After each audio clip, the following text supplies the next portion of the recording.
Yes. Okay. So lesson is recorded. Okay. We share the screen and we start with the first exercise. So, find all critical points of the function, of this function, this two-variable function, and determine whether they are local maxima, local minima, or saddle points. In case of minima or maxima, can you say whether they are local or global extrema? Okay, so we have to write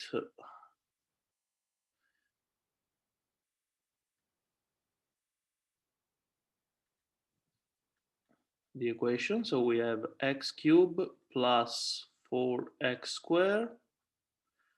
Then we have plus 3x squared plus 4xy. Okay. So plus 3x squared plus 4xy plus y squared. Okay. We have to compute the local maxima, local minima. So first step, compute the two partial derivatives. So fx, which is the derivative of f with respect to the variable x, and fy, so the derivative of f with respect to y, and then solve this system, so fx equal to 0 and then fy equal to 0. Okay, so we have to compute the first derivative, the derivative with respect to x. Well, in this case, y plays the role of a constant. So we have to derivate considering x as variable and y as a number. So x cubed, the derivative of x cubed with respect to x is 3x squared. The derivative of 3x squared is 6x. Here we have no dependence on y, so the derivative is as a classical derivative in one variable. Then 4xy. In this case, 4xy, the coefficient is 4y, the coefficient of x. I can write it in the same way, 4yx. So 4y is the coefficient of x. So as, for example, the derivative of 2x is 2, the derivative of 4yx is 4y. So the coefficient of x. Then y squared. Well, y squared is not depending on x, does not depend on x. So this is a constant with respect to x, and the derivative is 0. Okay. Now the derivative with respect to y.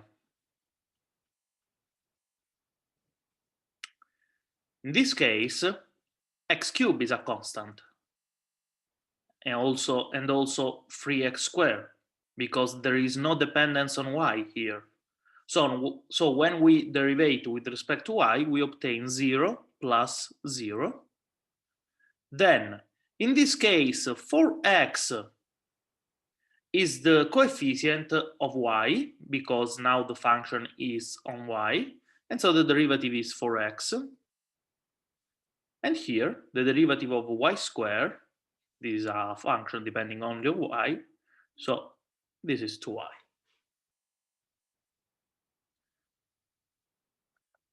Okay, and then we have to solve the system.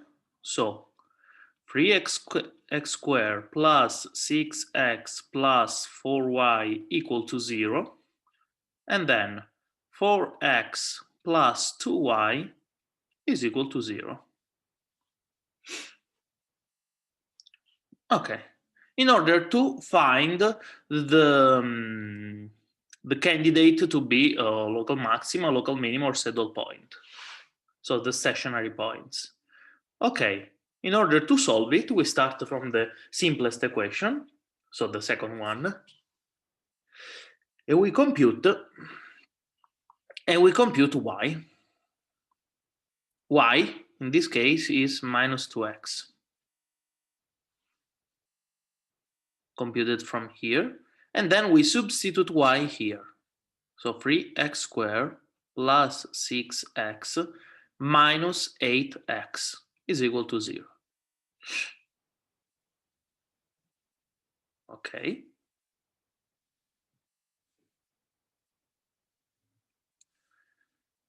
Then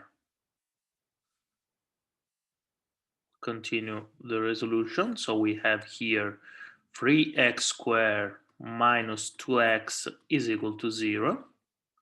Y is equal to minus 2x. This can be written as x 3x minus 2 is equal to 0, and then y is equal to minus 2x. And here we have x times 3x minus 2 equal to 0. So a product of two factors equal to 0. We have two possibilities. The first one is the first factor is equal to 0. And the second one is that 3x minus 2 is equal to 0. Okay. In this case, x is equal to 0. The resolution here is immediate. Y is equal also to 0. We substitute 0 here. Here, 3x minus 2 equal to 0, I can write as x equal to 2 over 3. Then y is equal to minus 4 over 3.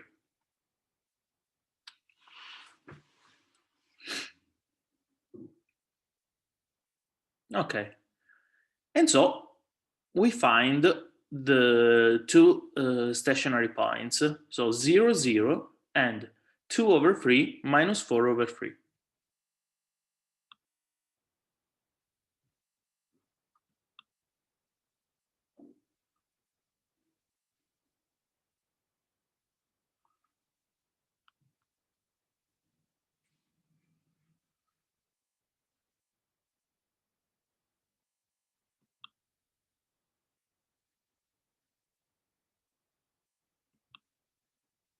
So, Professor, we have two critical points.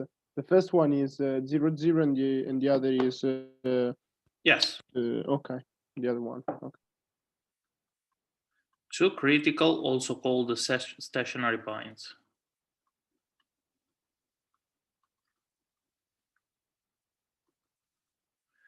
Zero, 0 and 2 over 3 minus 4 over 3.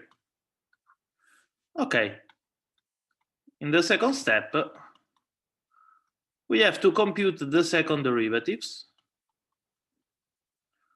So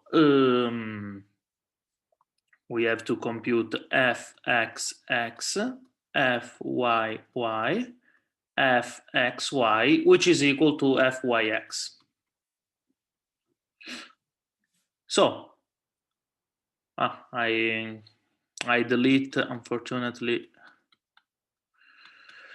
the first derivatives. So we had here 3x squared plus 6x plus 4y, and here we had 4x plus 2y. Okay. Okay, so second order derivative fxx, which means the derivative of this function with respect to x. This is the derivative of 3x squared is 6x, the derivative of 6x is 6, the derivative of 4y is 0 because it is not depending on x. Then fyy, the derivative of 4x with respect to y, which is 0, and the derivative of 2y with respect to y, which is 2.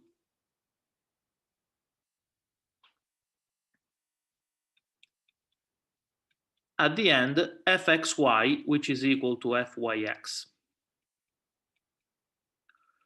So in this case, we have to derivate this with respect to y or this with respect to x. This is the same. The result will be the same. So we choose the simplest equation, so this, and we differentiate fy with respect to x. So the derivative of 4x is 4 with respect to x.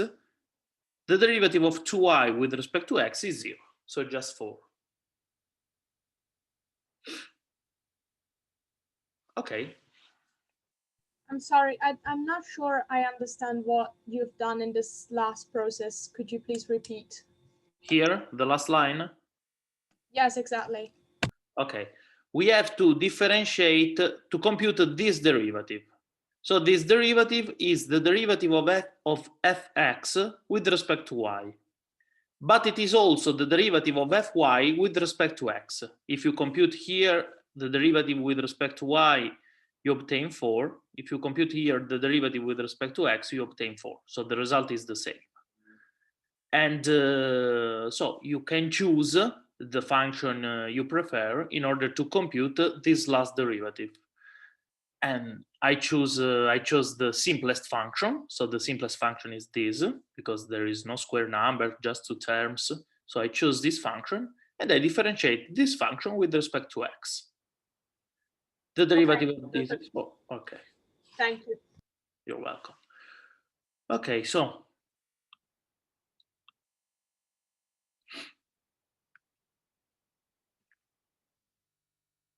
now we have to compute.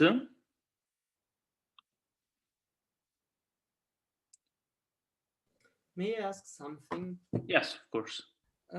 We have studied that there are some exceptions in which f of xy and f of yx are not similar, but are we going to meet these exceptions, No. or are all these are rare?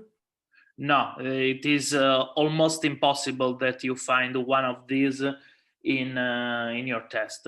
So it appears when this function, the derivative fxy and fyx are not continuous.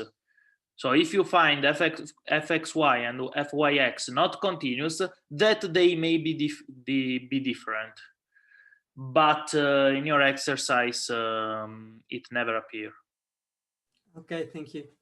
You're welcome. So, first step,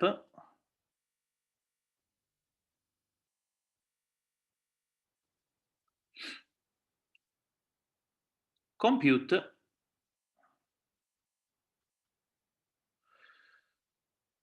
this quantity.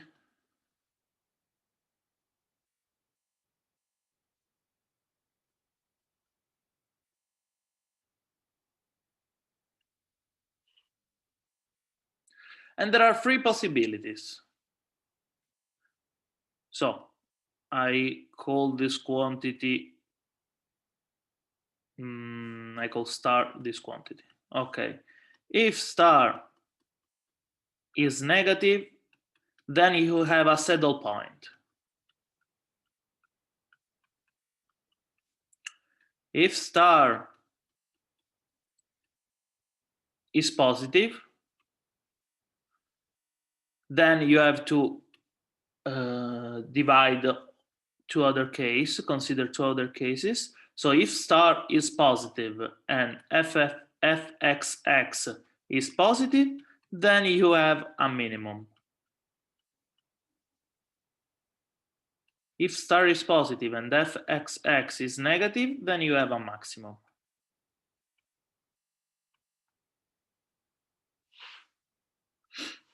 Okay, if star is equal to 0, this is the unfortunate case, you can say nothing. You cannot say anything.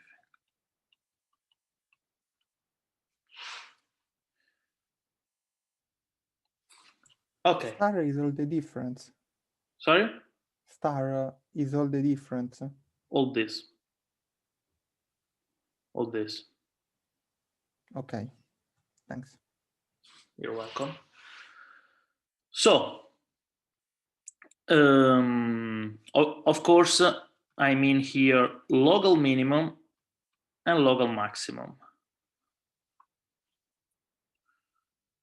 Okay.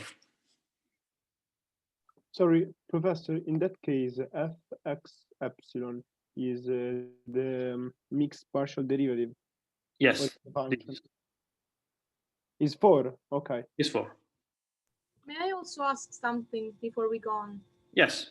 Is this way of proceeding like the usual step we should do, or is it because it was asked us? I mean, we should do all this step to reach to know which are the maximum, minimum, and which are the local maximum and minimum, right? Yes, this is the standard procedure. So if you have an exercise, find all critical points of the function, compute local maximum and local minimum of a function without constraint, because I think this morning you do Lagrange multipliers. So this is a different case when you have a constraint and you have to use a different method. But when you have to compute just critical points of the function, this is the standard procedure. Okay, perfect. Thank you very much. You're welcome.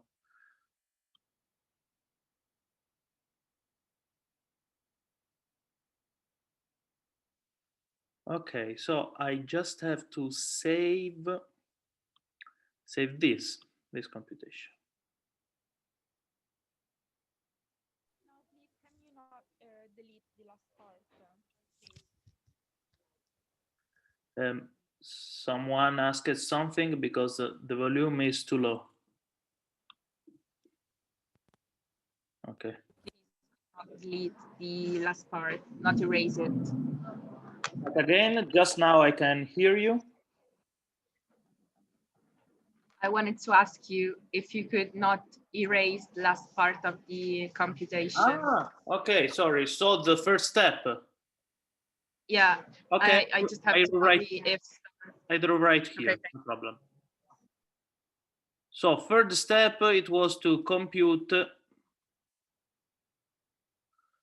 fxx fyy minus fxy square. And this quantity is called star. If star is positive and fxx is positive, we have a local minimum. If star is positive and fxx is negative, we have a local maximum.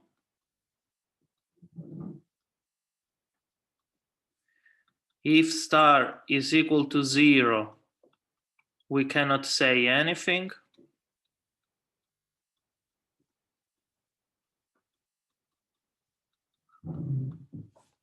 And if star is negative, we have a saddle point.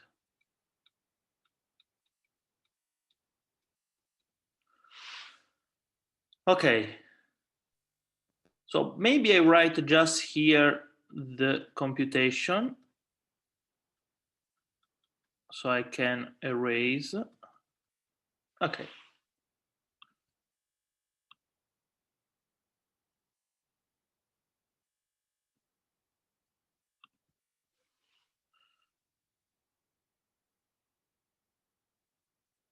Okay, so in our case, fxx times fyy minus fxy square, it is equal to 6x plus 6 times 2 fyy minus fxy square,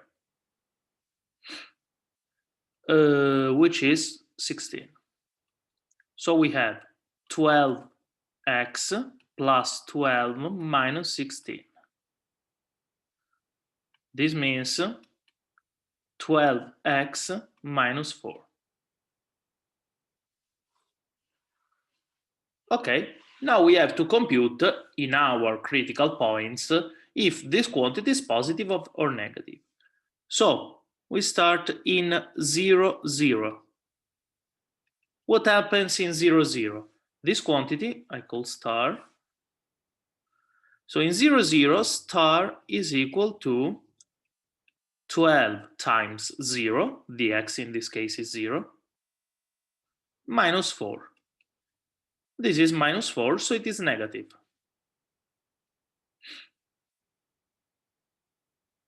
So in this case, we have, if the quantity is negative, we have a saddle point. So 0, 0 is a saddle point.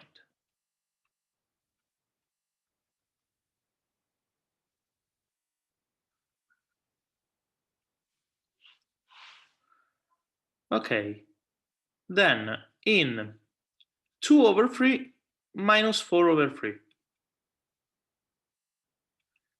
In this case, star is equal to 12 times x in this case is 2 over 3 minus 4. So this is 4, 1, 4 times 2 is 8, 8 minus 4 is 4. So 4 is positive. So in this case, we compute fxx because we have in the positive case, so we have to compute the sign of fxx. Fxx in this case is 6 times 2 over 3 plus 6. Well, I can also avoid to compute the result because this is always positive. The result is 10, but it is not relevant. It is relevant that I have the sum of two positive numbers, so it is positive. So if star is positive and fxx is positive, I have a local minimum. So this number, 2 over 3 minus 4 over 3, is a local minimum.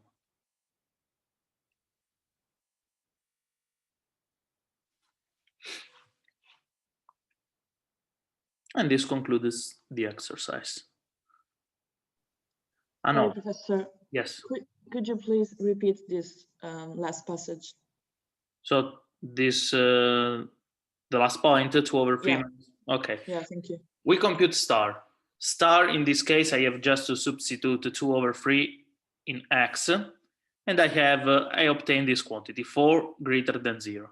So I am in this case, when star is greater than 0. In this case, I have to analyze the second derivative, fxx.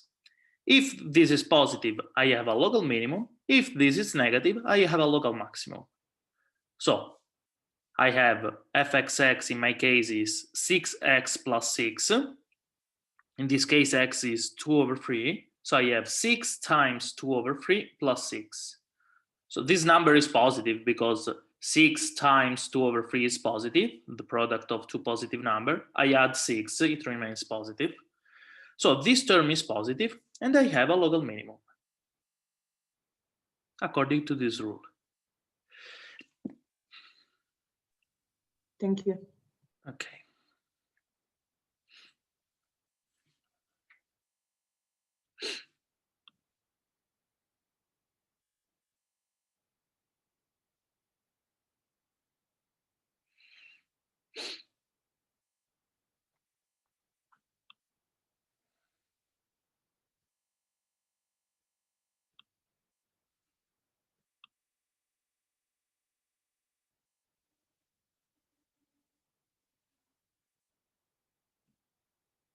Okay.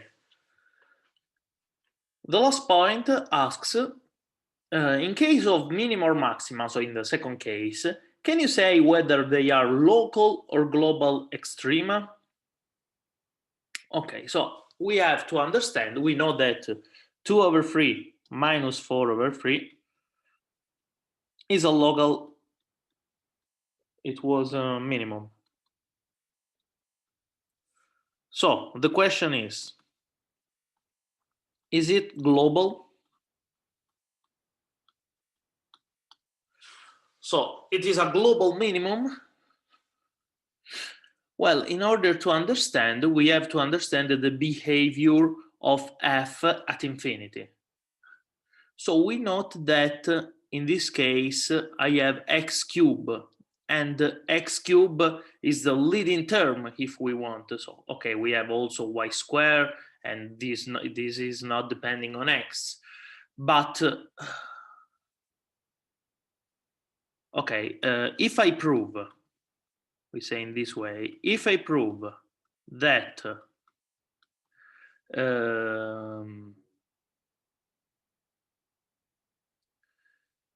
that fxy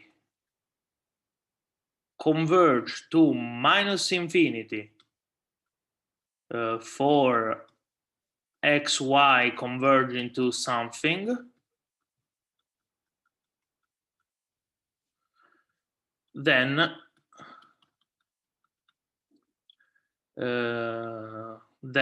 we cannot have global minimum, because if the function goes to plus infinity to minus infinity, it is impossible to have a global minimum. The infimum is minus infinity.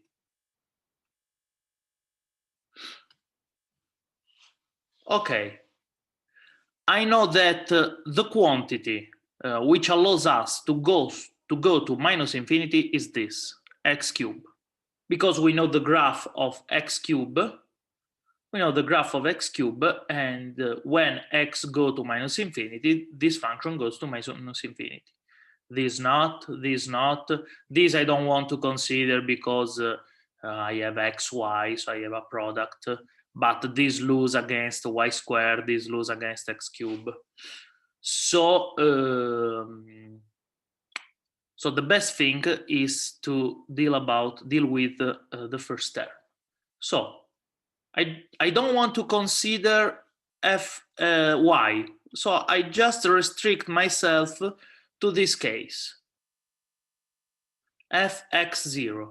Fx0 is equal to x cube plus 3x squared, and stop. So I remove the parts with y. Okay. And in this case, if I compute the limit when x goes to minus infinity of fx0,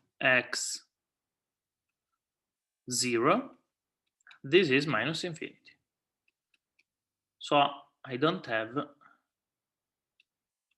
global minimum.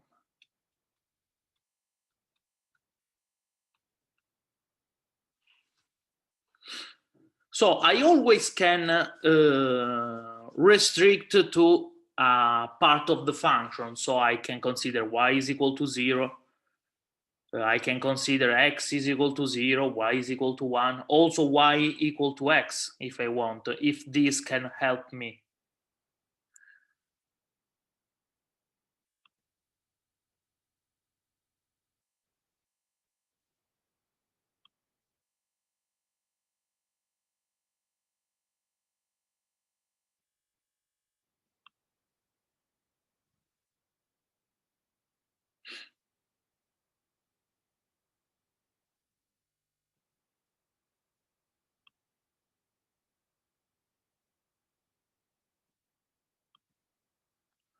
Okay, this is the first exercise. Then the second one. May I ask a question before we? Yes. I'm sorry, I'm interrupting so much today. No. It's always good to have questions. Okay, so basically, I was in the previous days when we were doing lesson with Miss Gatesy, we were talking about compounding interests and the Cobb-Douglas function. And basically, when we were talking about compounding interest, we used a different formula from the one we were used to use in the previous semester, because rather than have yes. What is the formula you use today? Okay, so basically, we used to use like that the outcome was equal to the money we had when we started, multiplied 1 plus the rate divided to, so it's like 1 plus the rate, the rates only divided by the times we divided the year into, we called it n, and then it was everything was elevated to the n per t. Yes, this is the formula we use. Yes, exactly. But the problem is that when we did it in classroom, there was a similar exercise with the same outcome, but it had two variables. But we shouldn't be afraid of that. But she used a formula with minus nt. Minus nt? Yes, at the exponent. And so I was wondering why that happened, and also the book uses it, and so this was like, yeah, my doubt. So I have to see the exercise when you use minus nt, because in this case you have, if you have the initial capital here, Mm-hmm. so you have a gain here. So here you earn money with this formula. Yes. With this formula, you lose money. Yes, exactly. So maybe in your exercise, the interest rate is, well, I think reverse. You don't have to earn money. So you don't put, for example, you invest your money in a bank account which gives you an interest rate. Maybe there can be used to well, I don't know the English word of mutuo, but Okay, yes. the idea is this. So when the interest is against you and not in your favor. Okay. But I Okay. have to see the exercise when this is used, because if I see the exercise, I can see you, I can tell you why in that case you have to use this formula. Okay. Would it be okay if, like, in a couple of minutes, I gave you the page of the book? Do you have it, like? Sorry. No, I don't have the book, but you can take a picture and maybe send me by email. Okay. And I will you answer at the end of the lesson. Oh, perfectly. Thank you very much. You're welcome. Virginia, if I may, it was the contrary, because the professor put the future value as y, and it was like the reverse. It was the minus, because she divided for that value in both, and Okay. it was like the future value to compound. Yes, in the exercise it was, but then I looked up on the book, and on the book it does the same thing, the same formula, but with with different values. So, like, the exercise the professor did was kind of clear, but I'll email it to the professor so we don't keep working on that while we don't lose time. Okay, send me the page of the book. Yes. So, okay, perfect. Okay, now, second exercise. Find all stationary points of the following function and determine their nature. So maximum, minimum, and saddle points.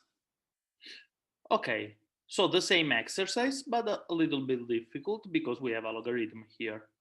So fxy equal to the logarithm of 2 plus x squared plus y squared, then minus xy over 5.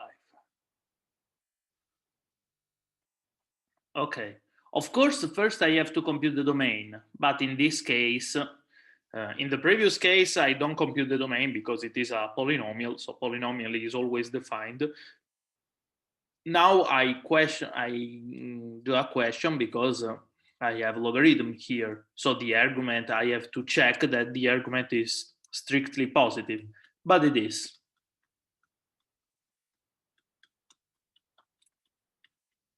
So this is always true because I have 2 plus a square plus another square.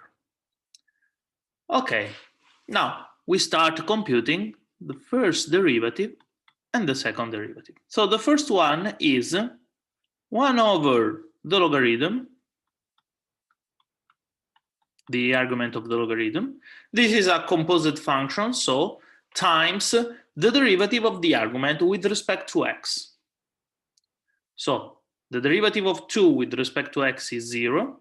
The derivative of x squared is 2x. And the derivative of y squared is 0. Minus, also here, y over 5 is the coefficient of x. So the derivative here is just y over 5 if I differentiate with respect to x. In the same way, I can compute fy. Well, fy is just 1 over 2 plus x squared plus y squared in the same way. Of course, the derivative here is 0 plus 0, these two terms, plus the derivative of this with respect to y, which is 2y. Minus, well, in this case, x over 5 is the coefficient of y, and so the derivative with respect to y is x over 5.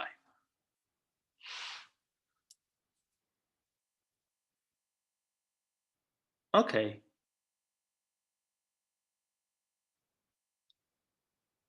And I have to compute this equal to 0 and this equal to 0. Okay.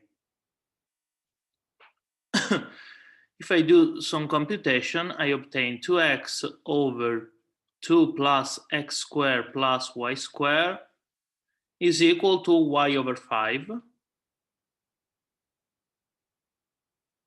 And then here 2y over 2 plus x squared plus y squared is equal to x over 5.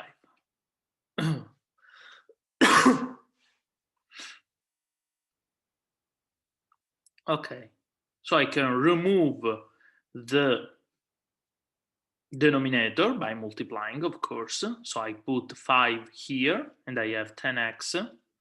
And I put this denominator here by multiplying and I obtain this. This is just to remove the denominator, because if I don't have a denominator, I better see the exercise. Okay.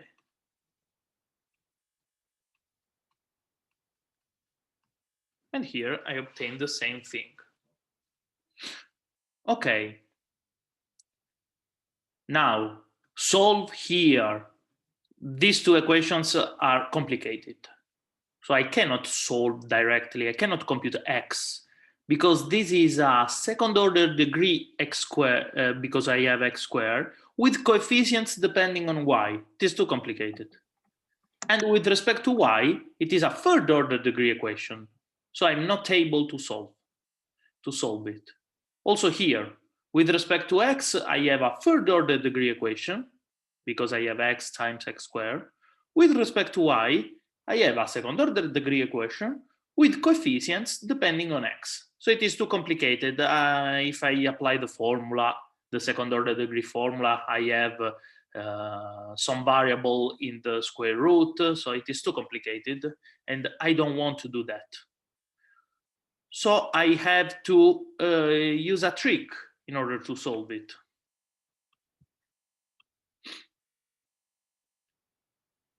I write just the last passage here, and then we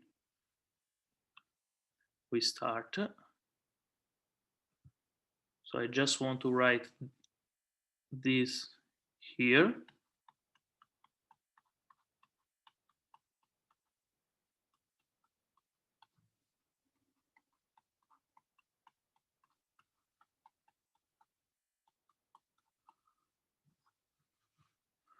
Okay.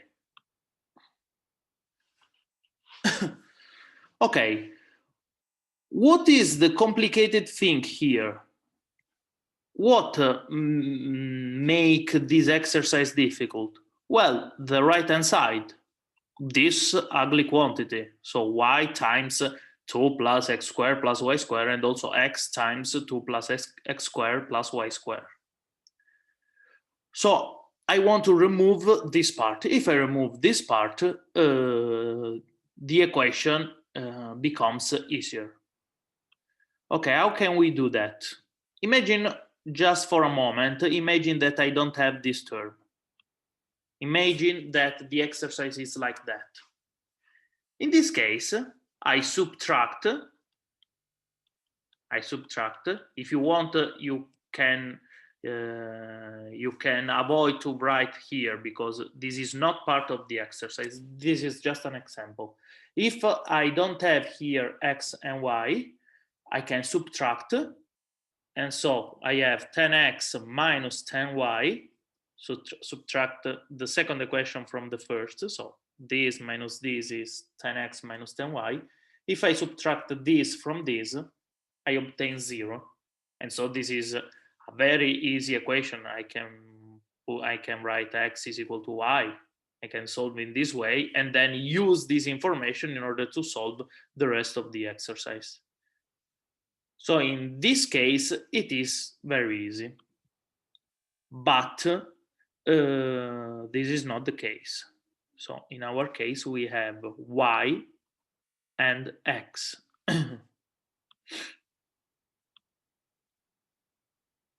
Well, how can we do in order to simplify here? Because if I subtract here, I have y minus x. So I have to, the idea is to multiply this equation by x. This is standard. So maybe now you can think, but I can figure it out. I can imagine that, how can I imagine that I have to do that? But it is very standard, so it appears much time, and so you learn the first time, and then it is standard. So you have to multiply by x here. You have to multiply by y here, because if you multiply, you obtain x, you obtain y. Then this quantity becomes equal, and you can subtract. Okay, so this is the idea, but there is a problem. What is the problem? We want to do that, but we can multiply just for quantities different from 0. And x can be 0, y can be 0, so I cannot multiply from 0. So you have to distinguish many cases. So the first case I want to analyze is what happens if x is equal to 0.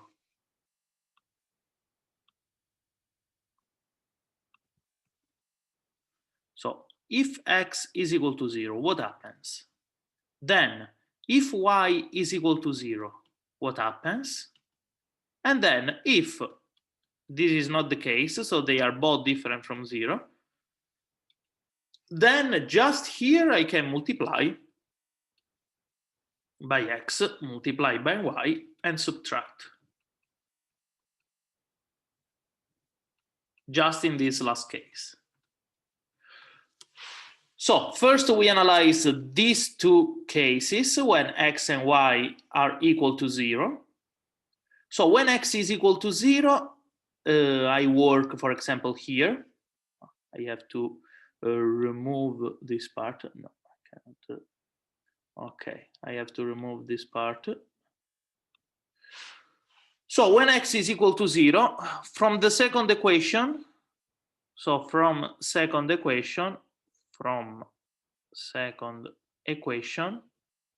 I have 10y equal to 0 because x is equal to 0 and it is multiplied here.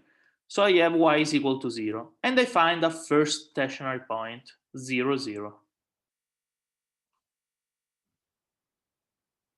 If y is equal to 0, from the first equation,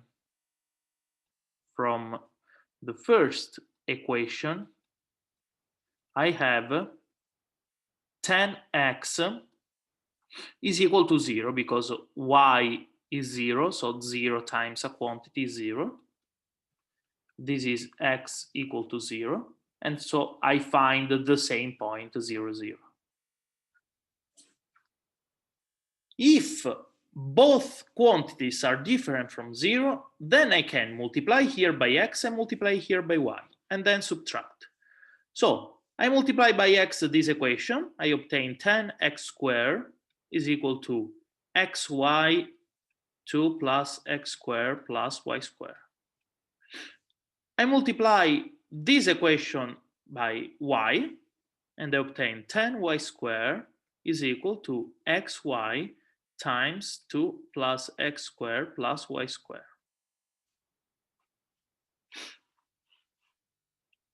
Now I can subtract. Well, now if I subtract, I obtain 10x squared minus 10y squared is equal to 0. And now it is an equation solvable, of course. Okay. And then I use, I don't know, one of the other equations. So the first, it is equal.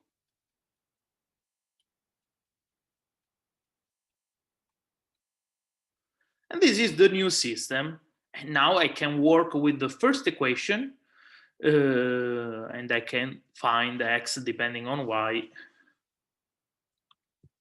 and then conclude.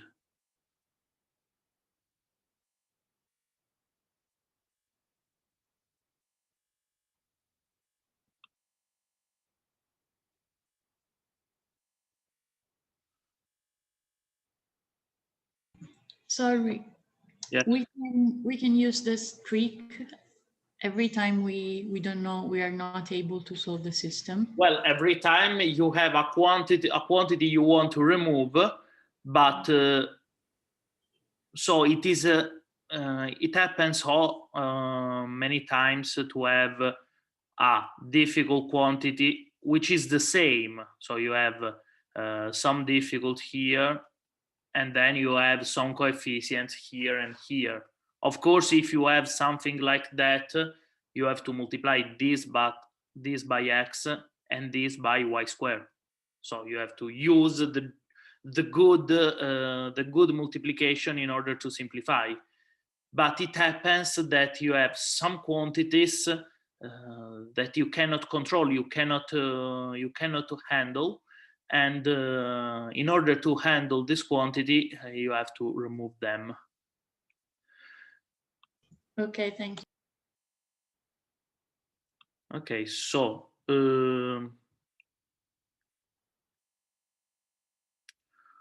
what informations do we have until now? We have that 0, 0 is a stationary point. Stationary point. And we have that we have to solve this equation. So 10x squared minus 10y squared is equal to 0, and 10x is equal to y, 2 plus x squared plus y squared. So from the first equation, we have x squared is equal to y squared immediately.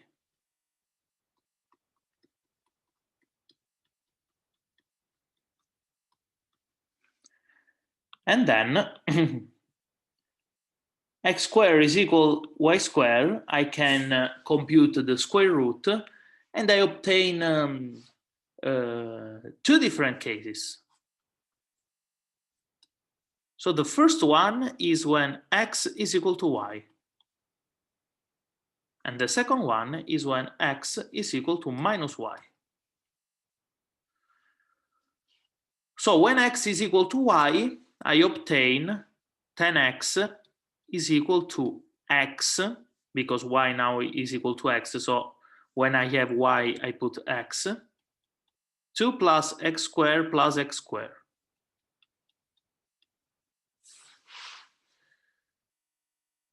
I solve from here. I can divide by x here and here, because x is different from 0. We are in this case, so x is different from 0. I can divide. So I divide and simplify, and I obtain 2 plus 2x squared is equal to 10.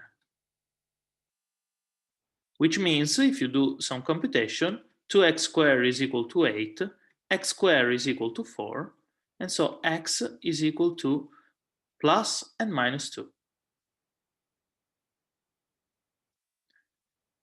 In this case, x is equal to minus y.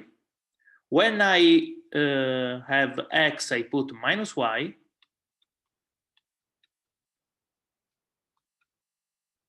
Well, this is square, so I don't have to change the sign. Also here, y is different from 0, so I can divide by y and simplify. They obtain minus 10 is equal to 2 plus 2y squared. Which means 2y squared is equal to minus 12, and this is impossible, because this is positive and this is negative.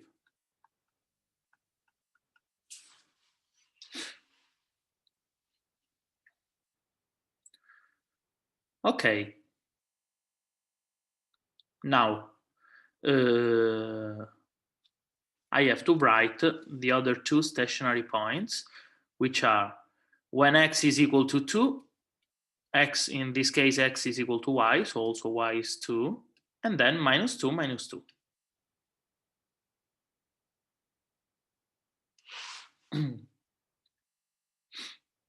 Okay. So I have three stationary points, this, and this. And then we have to determine their nature. So we have to compute the second derivative.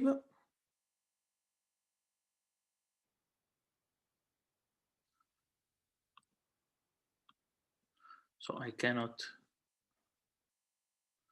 erase the function.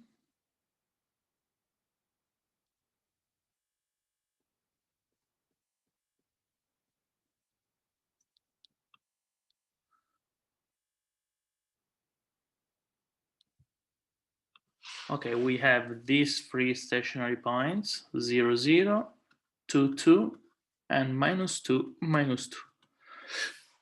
So first derivative was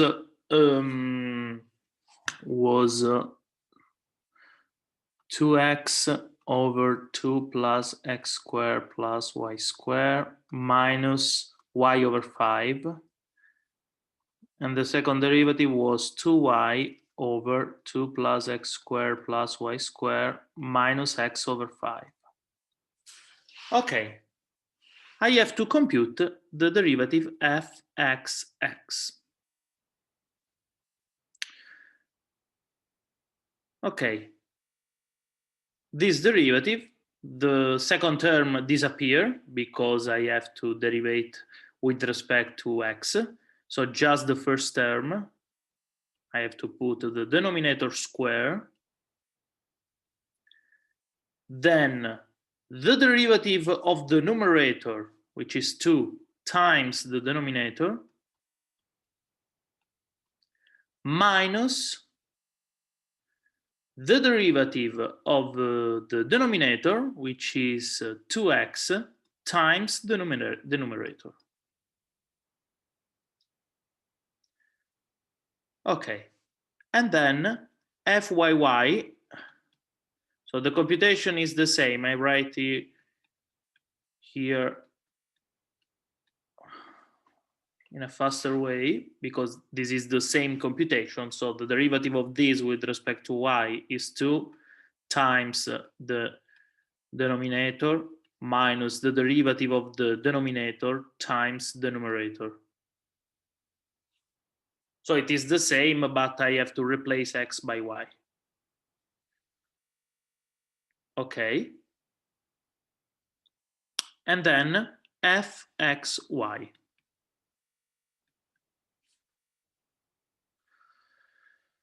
Okay, fxy, I have the derivative of the first with respect to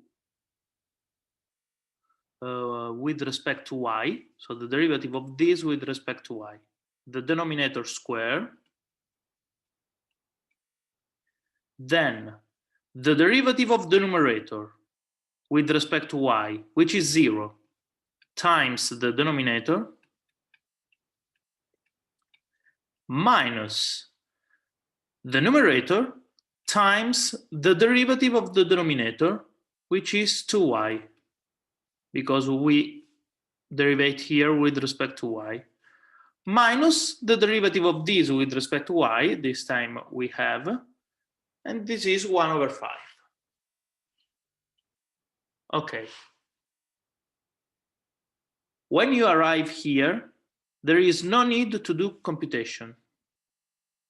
So you don't have to compute in order to make this thing more comfortable, because now we have to substitute. So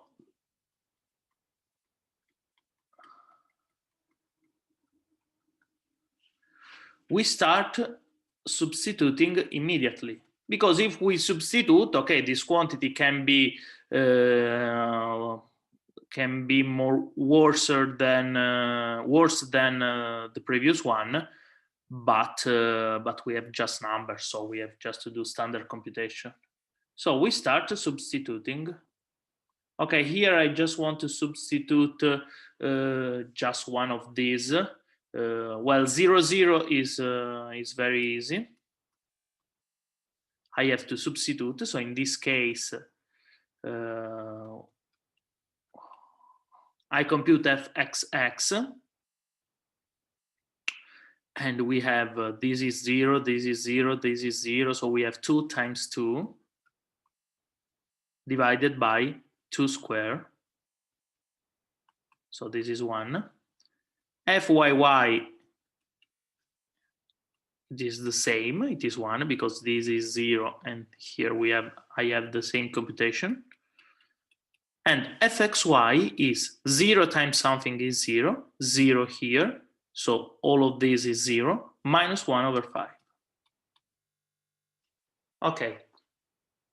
So in this case, it is better to first do a substitution and then compute the quantity fxx times fyy minus fxy squared. It is better. In the previous exercise, the derivative were very easy, so I compute this just once, depending on x, and then I substitute. In this case, it is complicated to compute the square of this. So it is better, first I substitute, and then I compute this quantity. I have to compute twice, 3 times, because I have three critical points. But there are 3 computation, very easy. And it is better to have 3 computation very easy than just 1 computation, but depending on x, so very complicated. So first I do the substitution. Now this quantity is easy to compute. This is 1 minus 1 over 25. This is positive. This is positive, fxx. So this quantity 0, 0 is a local minimum. A local minimum. And in the same thing, you compute 2 and minus 2 minus 2. I think, yes, you obtain the same result. So because x squared and y squared, it is the same if you have 2 and minus 2. Here you have x squared, here you have y squared, xy also. Here you have xy is 4, here xy is 4. So if you compute for 2, 2, then minus 2 will be the same. Okay.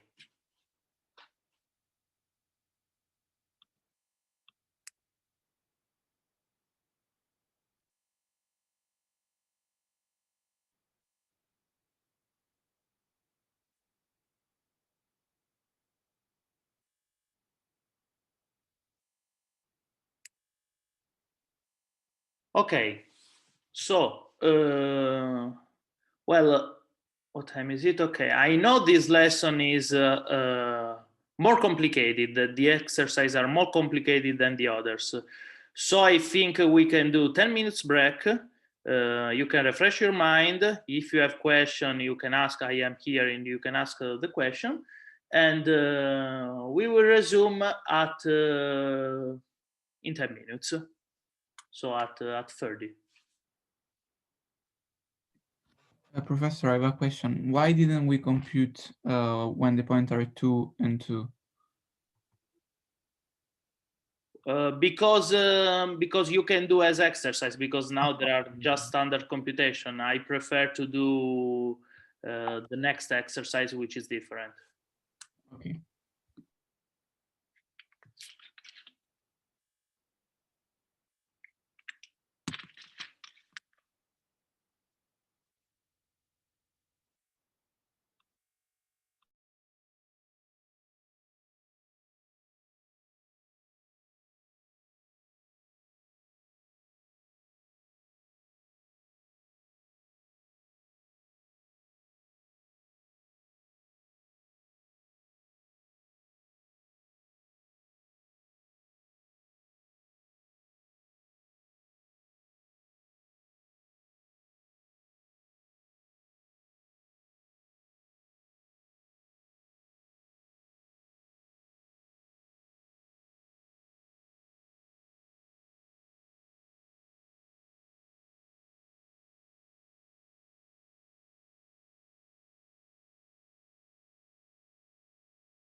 Okay, we can restart.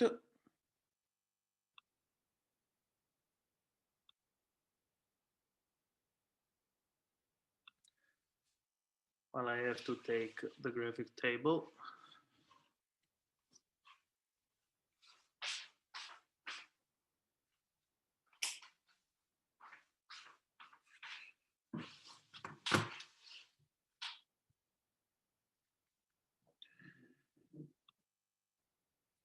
Okay. Okay, further exercise. So, suppose that a consumer has the following utility function. This is the utility function from X units of the first commodity and Y units of the second commodity. Draw level curves of the function. So, the function is fxy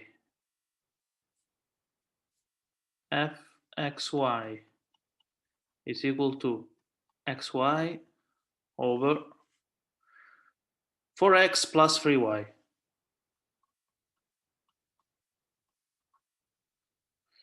Okay, we have to draw the level curves of the function.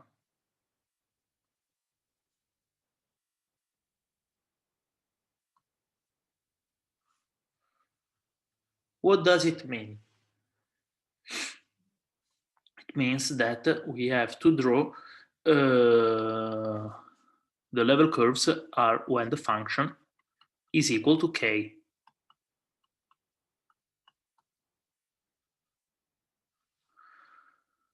Okay. First, some existence condition. So the existence condition is that 4x plus 3y has to be different from 0. This means that y has to be different from minus 4 over 3x. So we have to remove, if we want a straight line here, we have to remove this straight line. This is a weird condition because in general you remove vertical lines in your domain.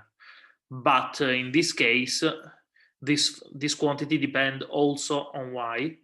And so this quantity different from 0 becomes that we have to remove a line different from a vertical line, so a diagonal line. Okay. Okay, now how can we draw this function? Well, we have to write it at a function as a function. So we have to multiply by 4x plus 3y, for example, and then solve. Okay. First, I want to note that if k is equal to 0, so I just want to start with the simplest case, when k is equal to 0. So the level curve at 0, well, in this case, we have a fraction equal to 0. This means the numerator is equal to 0. This means either y equal to 0 or x equal to 0. So the first level curves at 0 are the axis. The axis are level curves.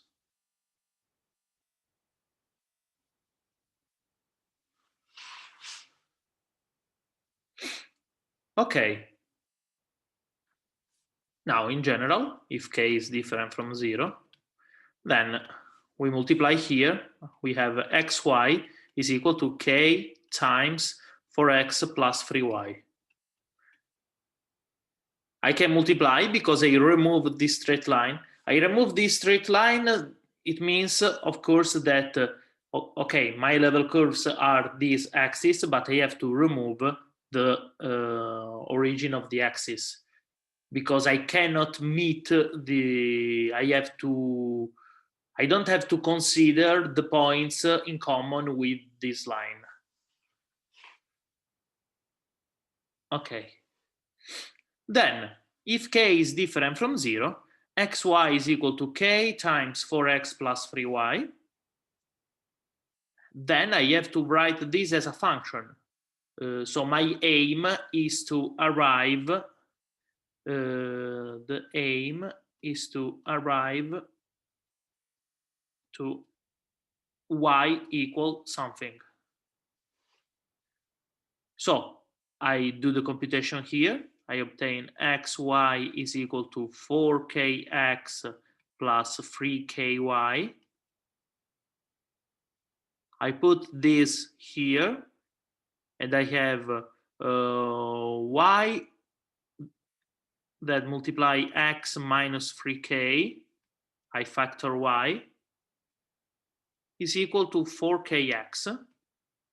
And this means y equal to x minus 3k, sorry, 4kx divided by x minus 3k.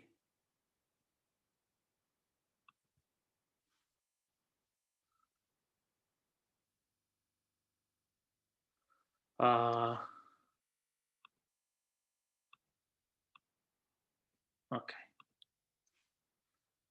So 4kx divided by x minus 3k. Okay.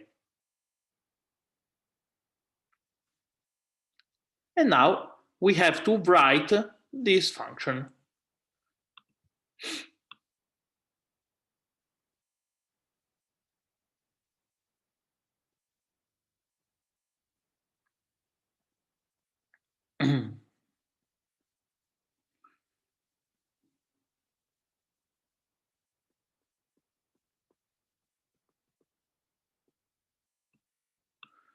So 4kx, x minus 3k.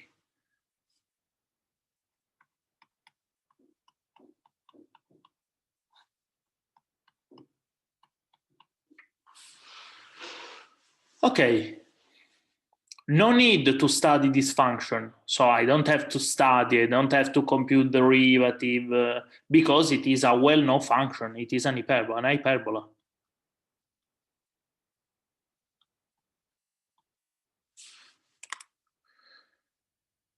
With axis, if you remember the hyperbola equation, so if I have y is equal to ax plus b over cx plus d, the axes are y is equal to a over c and x is equal to minus d over c.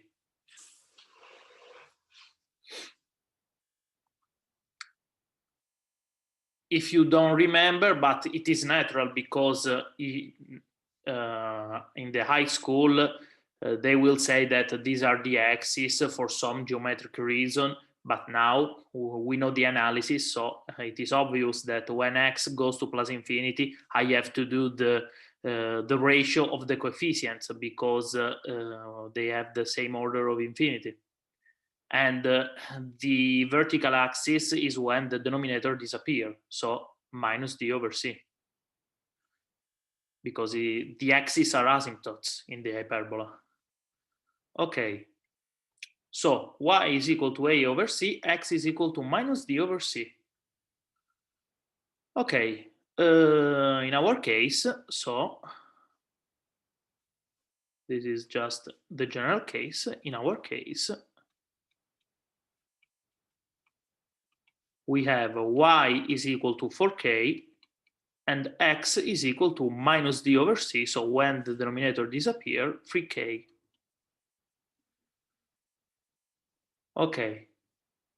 So the axis, when k is equal to 0, the axes are x equal 3k. When k is positive, I have this, for example, and this. So this is 3k and this is 4k. Well, the hyperbola can be or this and this, or this and this. In our case, we know that 0, 0 belongs to the hyperbola. because if we put 0 in x, we obtain 0 here. So this means that the graph is the following one. 0 is here, so the hyperbola has to do something like that, and here. The same thing appears when x is negative. So if x is negative, I want to draw it here. When x is negative, I obtain this. When k is negative, sorry. This is for k positive. For k negative, I have this. So this is 3k. 4k, for example, is here.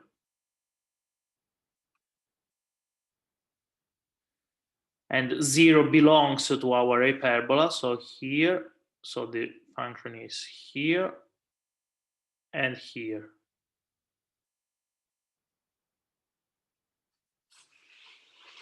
Sorry, Professor, Yes. but we said that for epsilon equal to -4/x, there are no solution. The axis epsilon equal to -4/x is not defined in the graph, right? Yes. Okay. So and it goes in the origin. So yeah. Also the point 0, 0 is not defined in the solution. No, it is not on the level curves. So 0, 0, it is not on the level curve.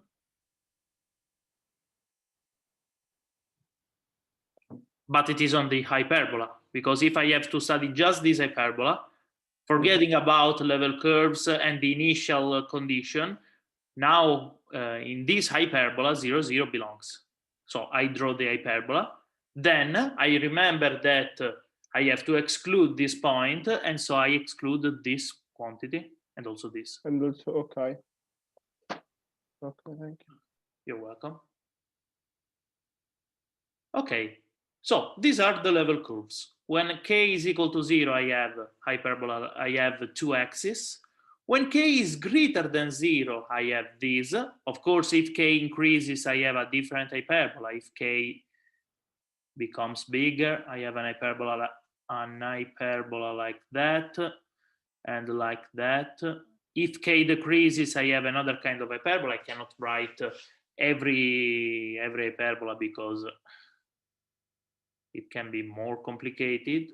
But the idea is that when k converges to 0, the hyperbola converges to, I have this, okay. I want to erase something because the graph becomes too complicated. Okay.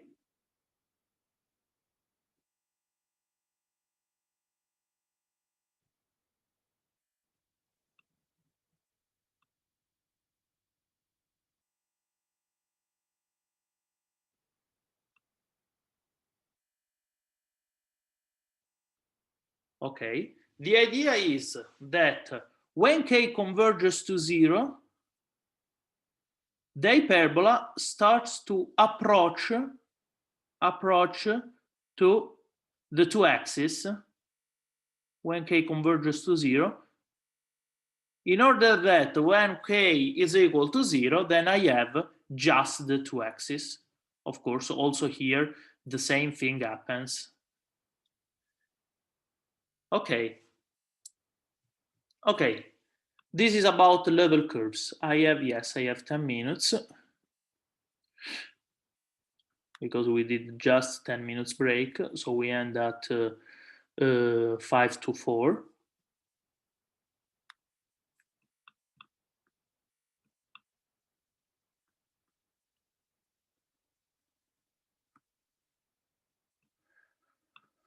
Okay, the second part. Assuming that the X commodity costs 6 per unit and the Y commodity costs 9 per unit, find out how many units of each commodity should the consumer buy to maximize utility. So, in that case, we have to maximize utility. So, imagine that I have, of course, an amount of money, because if I have unlimited money, I buy everything and I maximize utility. But I have an amount of money, which is called K. I can spend this K buying X units of the first commodity and Y units of the second commodity. X costs 6 per unit, Y costs 9 per unit, and I want to maximize this function. So maximize mean the computation of minimum and maximum, but not the standard computation, because I have a constraint here. I have that I cannot spend infinity money. I have an amount of money which is K. I can buy X commodity, X units of the first, and Y units of the second commodity. The cost is 6 per unit, so the total cost is 6x plus 9y. So the cost per unit times the units of commodity plus the cost per unit of the second type times the units. Okay, and the constraint, so the condition, if we want, is that this quantity is equal to K.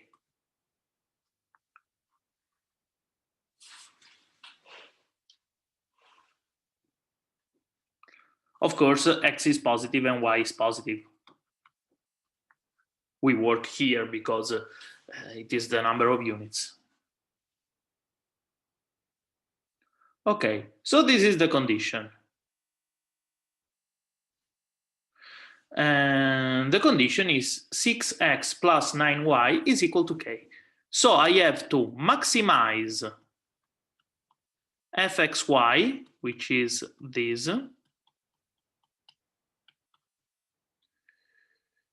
with this condition. So it is a problem with Lagrange multipliers.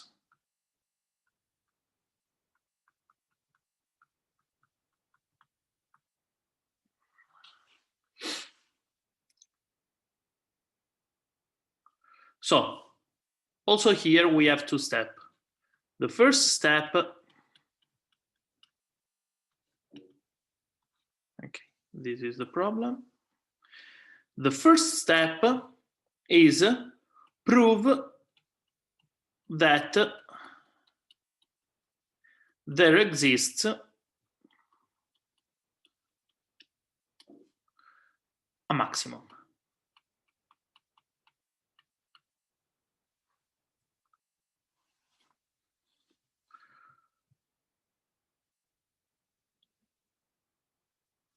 How can we do that? It is the question. In general, the best thing you can do is using Weierstrass theorem.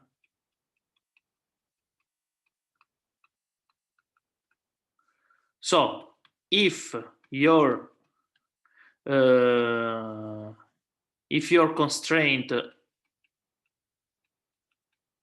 is compact, it's closed and bounded,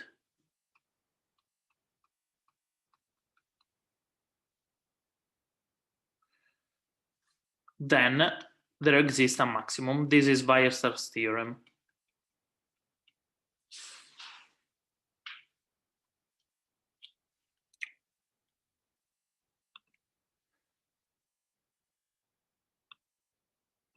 Well, okay.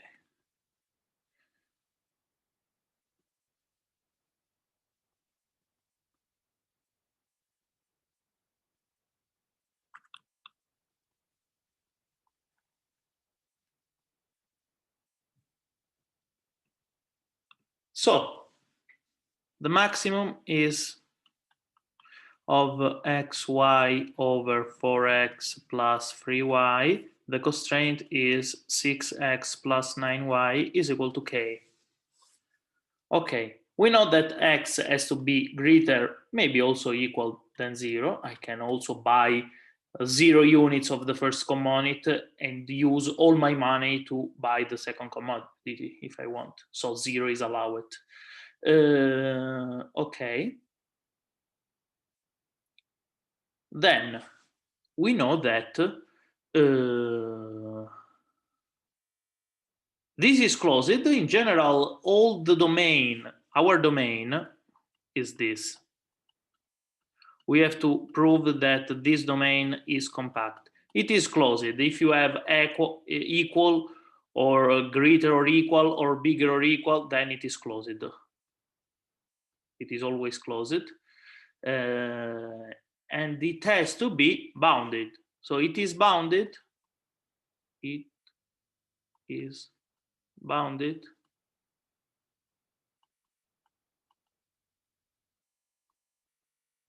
So in order to prove that it is bounded, I have to prove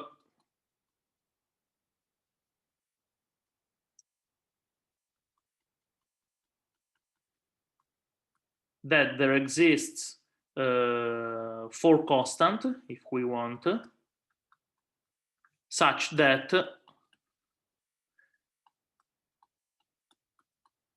x and y are bounded by this constant. So x and y cannot go to plus infinity because in that case I have an unbounded domain. So plus infinity and minus infinity are not allowed. So I have to bound x and y between 4 constants. In that case, my domain, I am in R2, so my domain, I have C1 and C2. This means that x is bounded between C1 and C2, y is bounded between C3 and C4, for example. So our domain is here, and it is a bounded domain. Okay, so, well, we know that x is greater than 0 and y is greater than 0, and this is an help. Now, we know that 6x plus 9y is equal to k. But we also know that y is positive. So for example, this is greater than 6x. Because 9y is positive, so I can remove all these quantities greater than this. Okay. This means that 6x is smaller than k. Because 6x is smaller than this, and this is equal to k. And so x is smaller than k over 6. So x is between 0 and k over 6. And we have bound x. We have bounded x. In the same way, 6x plus 9y, it is greater or equal, then I can remove 6x because it is positive. So if this is positive and this is positive, this is greater than 9y. Because I add a positive quantity to 9y, this quantity has to be bigger than this.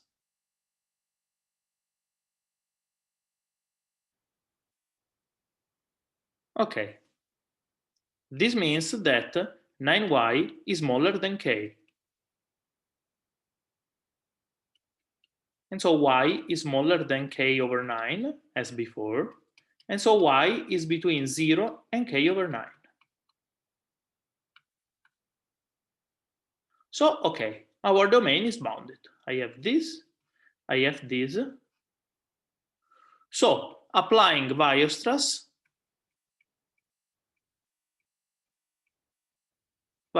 theorem, the function is continuous, of course. Our domain is bounded, so there exists a maximum.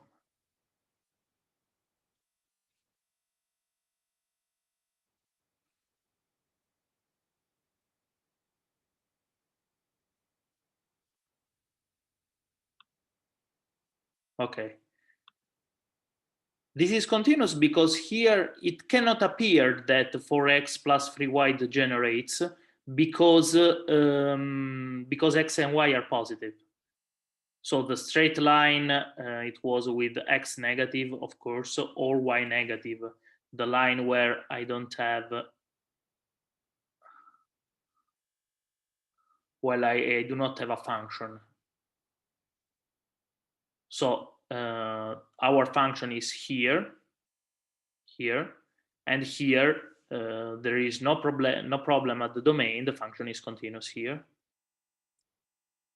And so there is no problem. Function continuous, domain closed and bounded. This means that there exists a maximum. You have to do always this. The function will be always continuous. Your domain will be always closed. All you have to prove that is that your domain has to be bounded. So you have to bound x and y. And this is the first step,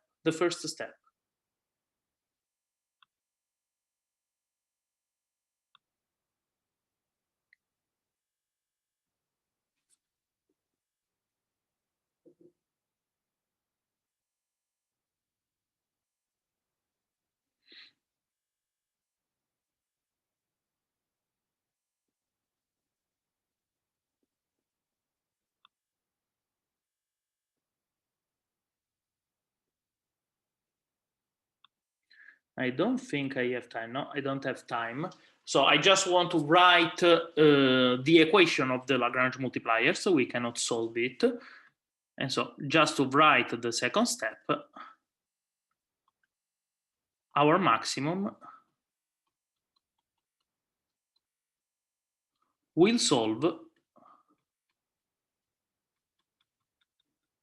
the following equation.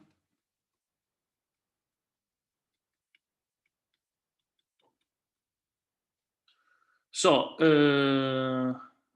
I call this function, well, this function is called fxy.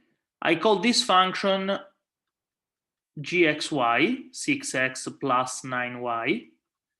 So our maximum will solve the following equation.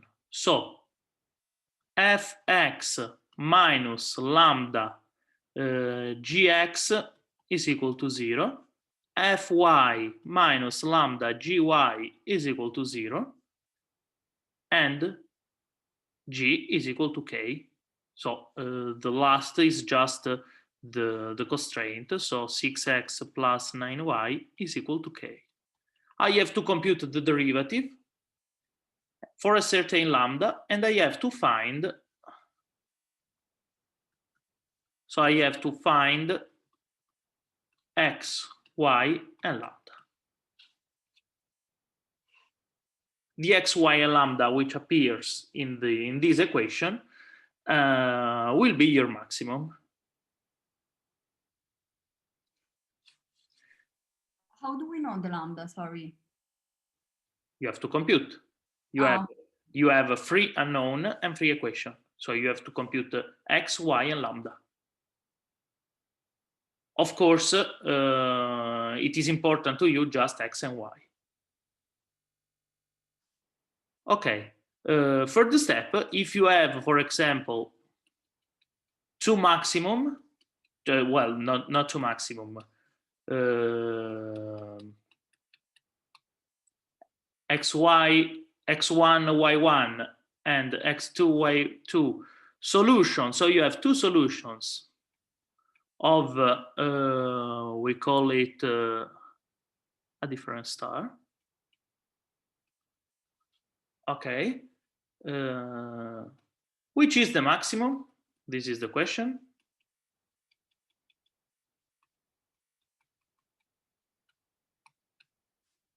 Well, we compute the function at the first and the function at the second. So we compute these two quantities. The biggest one is the maximum.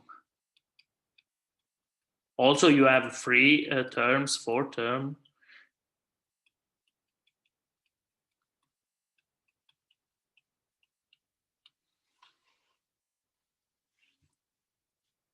So if you have just one term, then this term will be the maximum. If you have two terms, or 3 terms, 4 terms, you substitute all these terms in f, the biggest one will be the maximum, and the smallest one will be the minimum, but this exercise asks the maximum. Okay. So maybe you can try to solve this exercise here, and